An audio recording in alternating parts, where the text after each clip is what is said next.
Doctor Anita Kothari. बच्चों, हमने पहले वाली वीडियो में रेडियल वेव फंक्शन आर और एंगुलर वेव फंक्शन ए के बारे में अच्छे से पढ़ा था। फिर मैंने आपको रेडियल वेव फंक्शन कर्व्स बनवाए थे, रेडियल प्रोबेबिलिटी डिस्ट्रीब्यूशन कर्व बनाए थे, इसके अलावा प्रोबेबिलिटी कर्व्स बनाए थे। Right now we come to the next topic, that is the shape of s p and d orbitals. Okay, तो सबसे इंपॉर्टेंट बात यह है कि जो रेडियल वेव फंक्शन है ये हमें किसी ऑर्बिटल के साइज के बारे में बताता है। राइट, क्यों? क्योंकि ये है त्रिज्यीय दूरी पर निर्भर करता है, ये इसलिए हमें ऑर्बिटल के साइज के बारे में बताता है।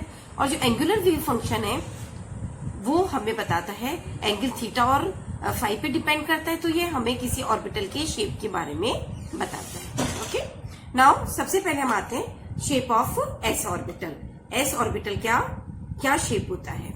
ओके, सबसे पहली बात कि एस ऑर्बिटल के लिए जो एल की वैल्यू होती है वो 0 होती है और एम की वैल्यू भी इसकी 0 होती है। इसका मतलब सबसे फर्स्ट पॉइंट कि एस ऑर्बिटल 1 होती है। कितनी होती है?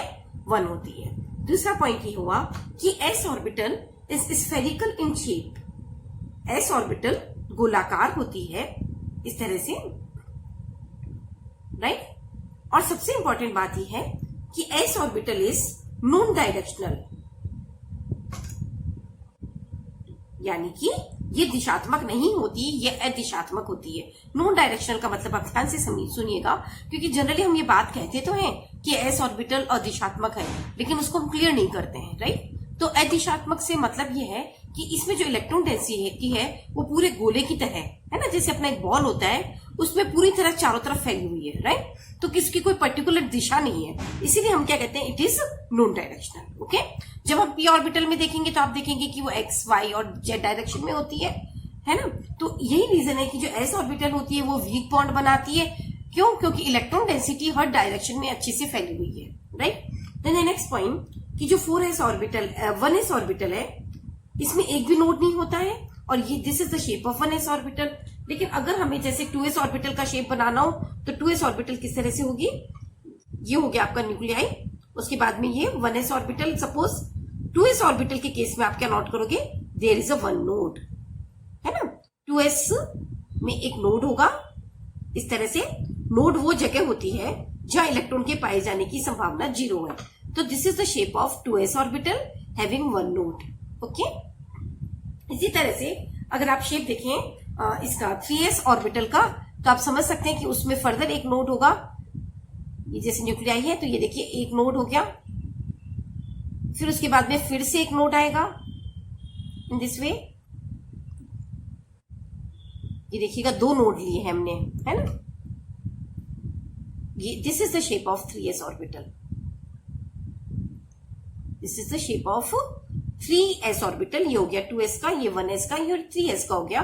किस तरह से कि इसमें एक नोड ये रहा है ये वाला और दूसरा नोड ये, ये सारे इसमें नोड्स होते हैं, है ना। तो कुल मिला के एस ऑर्बिटल स्फेरिकल है शेप में, इट इज नॉन डायरेक्शनल, ये अदिशात्मक होती है। और ये एस ऑर्बिटल अपने में 1 ही होती है क्योंकि एम की वैल्यू 1 है और एल की वैल्यू क्या है? 0 है। इसके अलावा इसमें 1s में एक भी नोड नहीं है, 2s के अंदर एक नोड है, 3s के अंदर 2 नोड है। राइट, सो दिस इज और सबसे इंपॉर्टेंट बात कि जो एस ऑर्बिटल है ये एंगुलर वेव फंक्शन पे डिपेंड नहीं करती है, ये सिर्फ रेडियल वेव फंक्शन पर ही डिपेंड करती है। जो 2s का साइज होता है वो 1s के कंपैरिजन में थोड़ा सा बड़ा होता है। इसी तरह से 3s का जो साइज है वो 2s के कंपैरिजन में थोड़ा सा बड़ा होगा। राइट, यानी हम कहें तो 1s 2s और 3s में से 3s का साइज सबसे बड़ा है, 2s का उससे छोटा है और 1s का उससे भी कम है। Okay, so this is the shape of s orbital. Right, now we come to the shape of p orbital. Okay, shape of p orbital. p orbital के लिए अगर हम देखें तो value of l is 1। Shape of p orbital for the p orbital the value of l is 1 and the value of m is -1 0 and +1. okay, means सबसे पहला point हम ये कहेंगे कि p orbitals are 3. okay, ये ट्रिपली degenerate होती है, इनका नंबर 3 होता है। And number 2 point, these orbitals are directional in nature. कैसी होती है? दिशात्मक होती है ना। तो ये जो ऑर्बिटल्स होती है कौन कौन सी हो गई हमारे पास में? px, पी वाई और पी जेड। ओके, तो अगर हम किसी भी ऑर्बिटल का अगर शेप बनाना चाहें तो आप बता सकते हैं कि देखिए सपोज ये एक्स डायरेक्शन है, then this is the shape of p x orbital. Okay, suppose ये मैंने ले लिया आपकी y direction, then this is the shape of p y orbital, right. Suppose ये मैंने आपकी ले ली जेड डायरेक्शन, ओके, तो this is the shape of p z orbital, है ना। तो ये एक्स हो गई, ये वाई हो गई और ये जेड डायरेक्शन में आपकी पी जेड ऑर्बिटल हो गई। तो ये तीन ऑर्बिटल्स होती है, पी एक्स, पी वाई और पी जेड। अब राइट, अब इसमें नेक्स्ट पॉइंट जो नोट करने वाला है वो क्या है कि इसमें जो बिल्कुल सेंटर पॉइंट है इसमें एक नोडल प्लेन होता है, this is known as nodal plane. क्या है ये? Nodal plane. नोडल प्लेन क्या होता है भाई? जहां वो पूरा प्लेन जहां पर इलेक्ट्रॉन डेंसिटी 0 है, तो पी ऑर्बिटल में एक नोडल प्लेन होता है। ओके, नेक्स्ट पॉइंट, इसका जो शेप होता है वो डम्बेल की तरह होता है, बिल्कुल डमरू की तरह से होता है। देखिएगा डमरू की तरह है, it is dumbbell shaped, dumbbelled shaped होता है। ओके, तीसरी नेक्स्ट इंपॉर्टेंट बात, क्योंकि these orbitals are directional, directional से हमारा मतलब क्या, ध्यान से सुनिएगा कि जैसे पी एक्स ऑर्बिटल है ना, तो हम ये क्या कहेंगे कि एक्स डायरेक्शन में इलेक्ट्रॉन डेंसिटी बहुत ज्यादा है ना। अगर पी वाई है तो हम कहेंगे कि उसकी पी वाई डायरेक्शन में इलेक्ट्रॉन डेंसिटी बहुत ज्यादा है। इसी तरह से अगर पी जेड है तो हम कहेंगे कि जेड डायरेक्शन में इलेक्ट्रॉन डेंसिटी ज्यादा है ना। तो आप ये देखिएगा कि किसी पर्टिकुलर डायरेक्शन में अगर इलेक्ट्रॉन डेंसिटी ज्यादा होगी तो व्हाट विल हैपन कि जब भी वो बंद बनाएगा तो इलेक्ट्रॉन डेंसिटी ज्यादा होने से मजबूत बंद बनेगा। तो यही रीजन है कि एस के कंपैरिजन में पी ऑर्बिटल ज्यादा मजबूत बंद बनाती है। क्यों बनाती है? क्योंकि ये ज्यादा दिशात्मक है ना। तो जनरली हम ये शब्द बोल तो देते हैं कि s orbitals are non directional and p are directional, तो हमें ये बात क्लियर भी होनी चाहिए कि इसका मतलब क्या है। अदिशात्मक से मतलब कि एस ऑर्बिटल अदिशात्मक है, मतलब उसमें इलेक्ट्रॉन डेंसिटी चारों तरफ फैली हुई है गोलाकार रूप से, है ना। तो वो इतना मजबूत बंद नहीं बनाएगी जितना कि पी ऑर्बिटल बनाएगी। क्यों? क्योंकि इसमें इलेक्ट्रॉन डेंसिटी किसी पर्टिकुलर डायरेक्शन में है। अगर पी एक्स ऑर्बिटल है तो एक्स डायरेक्शन, पी वाई है तो वाई डायरेक्शन, और अगर जेड है तो जेड दिशा में इलेक्ट्रॉन डेंसिटी ज्यादा है, राइट। नेक्स्ट पॉइंट जो आपका आ गया वो ये है कि जो पी ऑर्बिटल का शेप है वो डम्बेल्ड है। इसका मतलब कि ये जो पी ऑर्बिटल है इसका शेप डिपेंड करता है on the value of angular wave function, यानी ये थीटा और फाई पर निर्भर करता है। किस तरह से थीटा और फाई अगर बदलेगा तो इसकी डायरेक्शन भी बदलेगी और इसकी वैल्यूज भी बदलेगी, राइट। देन जो मोस्ट इंपॉर्टेंट बात है वो मैं आपको बताना चाहूंगी, देखिएगा आप ध्यान से एक बार, कि अगर मैं एक पी ऑर्बिटल बना रही हूं, है ना, आप ये देखिए, सपोज ये मैंने एक पी ऑर्बिटल बनाई है इस तरह से, है ना। तो आपने ये भी नोट किया होगा कि उसकी एक लोब में हम प्लस लिखते हैं और एक माइनस लिखते हैं। नोट किया या नहीं किया? लिखते हैं ना कि उसका एक लोब होता है प्लस और एक होता है माइनस, है ना। तो what are these plus and minus signs? These are the sign of angular wave function. Note करिए मैं क्या बोल रही हूं, these are the sign of angular wave function, यानी कि कोणीय तरंग फलन के साइन होते हैं, राइट। और these diagrams are known as polar diagrams। इनको हम क्या कहते हैं? Polar diagram. क्लियर है? बोलो। अब यानी ये जो डायग्राम है वो किसके संदर्भ में हमने बनाया? एंगुलर वेव फंक्शन ए, है ना। क्योंकि ये वेव फंक्शन है इसलिए अपना साइन बदलता है, इसलिए इसका एक लोब प्लस होता है एक माइनस होता है, राइट। और अगर मैं देखो इसका ही ये डायग्राम बना रही हूं ए स्क्वायर के रेस्पेक्ट में, मतलब एंगुलर वेव फंक्शन का स्क्वायर कर दिया तो प्रोबेबिलिटी वर्ड आ गया। तो आप देखो कि डेंसिटी बढ़ जाएगी, थोड़ा इलोंगेटेड हो जाएगा इस तरह से। देखिएगा ध्यान से, नोट करें मेरी बात को। ये है यहाँ पे इस तरह से थोड़ा स्फेरिकल है, लेकिन ये इलोंगेटेड हो जाएगा क्योंकि ये ए का स्क्वायर है, लेकिन इसमें कुछ भी साइन नहीं होगा। क्यों नहीं होगा बताइए? क्योंकि इसका स्क्वायर भी प्लस होगा और इसका स्क्वायर भी क्या होगा? प्लस होगा। Got it? तो ये बात आपको अच्छे से समझ में आई कि these are the plus and minus are the sign of angular wave functions. Okay, अब देखो मैं इसमें थोड़ा सा एक पॉइंट और आपको अच्छे से बताऊंगी, बहुत ध्यान से सुनिएगा इस बात को भी आप, कि हम जनरली प्लस और माइनस लगा देते हैं, बच्चों को ये पता नहीं होता कि प्लस और माइनस क्या है। तो ये बात हमारी क्लियर हो गई कि plus and minus are the sign of angular wave functions. Okay, now see here, this is I am taking one p orbital. Look here, this is a p orbital, right? चाहे कोई सी भी हो, P x, P Y और P Z, है ना। अब आप note करिएगा कि सपोज मैंने ये एंगल माना 0, तो ये कितना हो गया 90, ये कितना हो गया 180, ओके, और ये कितना हो गया 270, और ये आपका वापस हो गया कितना 360 हो गया कंप्लीट यहाँ पे, है ना। तो जो आप बात मैं कहने जा रही हूँ ध्यान से सुनिएगा, द वैल्यू ऑफ कॉस, क्या बोला मैंने, the value of cos 0 to 90 degree and cos 270 to 360 degree is in positive. क्या बोला मैंने कि 0 से लेके 90 तक और 270 से लेके 360 तक कॉस थीटा का जो मान होता है वो होता है पॉजिटिव में, और ये सारी वैल्यू आपकी पॉजिटिव में ही आएगी, और यही रीजन है कि इसका एक लोब हो गया प्लस वाला, ओके। अब दूसरी बात ध्यान से सुनिएगा, जो कॉस थीटा 90 से लेके 180 डिग्री, कितना बोला मैंने 90 to 180 degree and 180 degree to 270 degree, note करें 90 to 180 and 180 to 270 are having negative values, इनके नेगेटिव में मान आते हैं, और यही रीजन है कि ये वाला लोब क्या होता है माइनस होता है, और यही कारण है कि हम पी ऑर्बिटल में क्या करते हैं, एक लोब पे प्लस लगाते हैं और एक पे माइनस लगाते हैं, राइट। क्यों, ये साइन है एंगुलर वेव फंक्शन के, and angular wave function depends upon the value of theta angle, okay.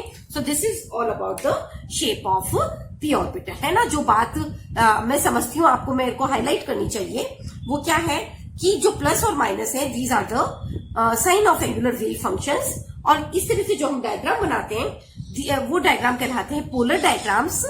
और अगर हम ये देखें तो जो पॉजिटिव वैल्यू होती है वो होती है कॉस 0 से लेके 90 तक, इसके अलावा 90 से लेके 270 तक ये नेगेटिव वैल्यू होती है, देन 270 से 360 फिर ये पॉजिटिव होती है, और इसी हिसाब से हम लगाते हैं पी ऑर्बिटल का एक लोब प्लस और एक minus, right. Now we come to the shape of d orbitals, okay, shape of d orbitals, okay. Again आप ध्यान से सुनिएगा कि डी ऑर्बिटल्स को हम दो भागों में बांट सकते हैं। कौन कौन सा भाग, वो ऑर्बिटल्स जिनके लोब एक्सिस के अलोंग हो, that is orbitals having their lobes along the axis, having lobes along the axis, यानी वो ऑर्बिटल जिनके लोब अक्षों के ऊपर हो, and the orbitals which are having their lobes in between axes, यानी in between axes, यानी जिनके लोब अक्षों के बीच में हो। तो आप ध्यान से देखिएगा कि कौन कौन सी ऑर्बिटल्स हो गई हमारे पास में, d x y, d y z and d z x. These are the three orbitals which are having their lobes in between the axes. Suppose मैं इस तरह से ड्रॉ कर रही हूं, आप देखिएगा, सपोज ये एक्स एक्सेस है, ये वाई एक्सेस है, राइट। तो आप ये नोट करिएगा इस तरह से, this is the shape of d x y orbital. आप नोट करिए कि इसके लोब, ये जो लोब होते हैं वो एक्स और वाई एक्सिस के बीच में है, और ये भी आपको पता होगा कि इनके जो दो ऑपोजिट लोब्स हैं, they are of plus sign and these are of minus sign, right. इसी तरह से बाकी आप तीनों ऑर्बिटल्स भी बना सकते हैं। सपोज ये वाई और जेड एक्सिस है, तो अगेन आप इस तरह से बनाएंगे, यानी इनके लोब किस किस के बीच में, वाई और जेड एक्सिस के बीच में हो गए। और तीसरा मैं बना रही हूं, सपोज ये जेड और एक्स ऑर्बिटल है, तो आप क्या नोट करेंगे कि इसके लोब्स कहाँ हैं, जेड और एक्स एक्सिस के बीच है। तो इंपॉर्टेंट जो चीज है वो हमारे लिए ये है कि all these orbitals are double dumbbelled shaped, double dumbbelled shaped, यानी दो डमरू के आकार की होती है। देखो ये एक डमरू हो गया इस तरह से, और ये दूसरा डमरू हो गया, राइट। तो इसमें कोई कंफ्यूजन नहीं है। क्या बोला मैंने, डी ऑर्बिटल्स में मैंने दो कैटेगरी ले ली है। एक सेट वो ऑर्बिटल्स का जिसके लोब्स एक्सिस के बीच में है, और वो ऑर्बिटल्स है हमारे पास में d x y, d y z और डी जेड एक्स ऑर्बिटल। इनके ऑपोजिट में प्लस साइन होते हैं और इसमें माइनस होता है, और इसका जो शेप होता है वो डबल डम्बेल यानी दो डमरू के आकार का होता है। इसमें दो नोडल प्लेन्स पाए जाते हैं, ये देखिएगा, एक नोडल प्लेन होता है इस तरह से यहां, और दूसरा ये क्या है, नोडल प्लेन्स हैं। नोडल प्लेन्स होते हैं जहां पर इलेक्ट्रॉन डेंसिटी क्या होती है, जीरो होती है, okay, now we come to the shape of other remaining two orbitals, d orbitals. तो आप ये देखिएगा, इसमें होगी हमारे पास में d x square dash Y square and d Z square. तो टोटल हमारे पास जो डी ऑर्बिटल्स होती है वो कितनी होती है? 5 होती है। 5 ऑर्बिटल्स कितनी होती है भाई? 5 होती है ना। और डी ऑर्बिटल के लिए जो एल की वैल्यू होती है वो हमारी कितनी हो गई? 2 हो गई, है ना, क्योंकि एस के लिए होती है 0, एस के लिए एल 0, पी के लिए 1 और डी के लिए एल की वैल्यू 2। ओके, इसकी जो एन की वैल्यू होती है वो होती है 5 वैल्यूज होती है हमारे पास में, that is -2, -1, 0, +1 and +2। Means D orbitals हमारे पास में कितनी है? 5 है। कितनी है? 5। तो 5 में से हमने ये 3 ऑर्बिटल यहां डिस्कस कर ली। Remaining 2 orbitals are d x square dash Y square and d Z square orbital, right. Now we come to the shape of d x square dash Y square orbital. आप देखिएगा कि इसके जो lobes होते हैं, these lobes are present along the axis. इनके lobe अक्षों के ऊपर होते हैं। ध्यान से देखिएगा, this is the shape of d x square dash Y square orbital. Note करा आपने, एक्स एक्सिस और वाई एक्सिस पे इसके लोब है ना, जबकि इसके डी एक्स वाई ऑर्बिटल के लोब कहां थे? एक्स और वाई एक्सिस के बीच में थे। Got it? तो ये अंतर आपको समझ में आ गया। इनके लोब अक्षों के ऊपर है, इनके अक्षों के बीच में होते हैं। नाउ अब आप देखिएगा ध्यान से, shape of D Z square orbital किस तरह से बना रही हूं। सपोज ये जेड एक्सिस है, ये आपकी एक्स और वाई एक्सिस है ना। तो आप नोट करिएगा, एक्स और वाई तो आपका पेपर का प्लेन हो गया, है ना। तो इस प्लेन में तो एक रिंग है। ध्यान से सुनिएगा, इस प्लेन में तो एक रिंग है। तो देखिए मैं एक रिंग ये पहले लोब बना देती हूँ जेड एक्सिस पे, और फिर मैं इसको दोबारा एक्सप्लेन करती हूँ आपको। एक बार दोबारा से सुनिएगा। देखिए, एक्स और वाई तो मेरा पेपर का प्लेन हो गया, तो ये एक्स वाई हो गई। इसमें तो इस तरह से एक रिंग प्रेजेंट है ना। और z axis is present perpendicular to this my board, है ना, मेरे व्हाइट बोर्ड के बिल्कुल परपेंडिकुलर है, और उसके ऊपर 2 लोब है, वो जेड एक्सिस पे प्रेजेंट है, राइट। तो आप ये देखिएगा कि इसमें भी लोब का है, एक्सिस के अलोंग है, इसमें भी एक्सिस के ऊपर है। क्लियर है? बोलो। तो ये दोनों ऑर्बिटल्स कौन सी हो गई? जिनके लोब अक्षों के ऊपर हो। बोलो, यहां तक कोई कंफ्यूजन है? नहीं है ना, है ना। फिर से रिपीट करती हूँ, डी ऑर्बिटल्स 5 होती हैं और डबल डम्बेल शेप्ड होती हैं। इसका शेप जरूर डिफरेंट है, इसका एक्सप्लेनेशन मैं अभी आपको दूंगी, है ना। और इनमें 2 नोडल प्लेन्स होते हैं।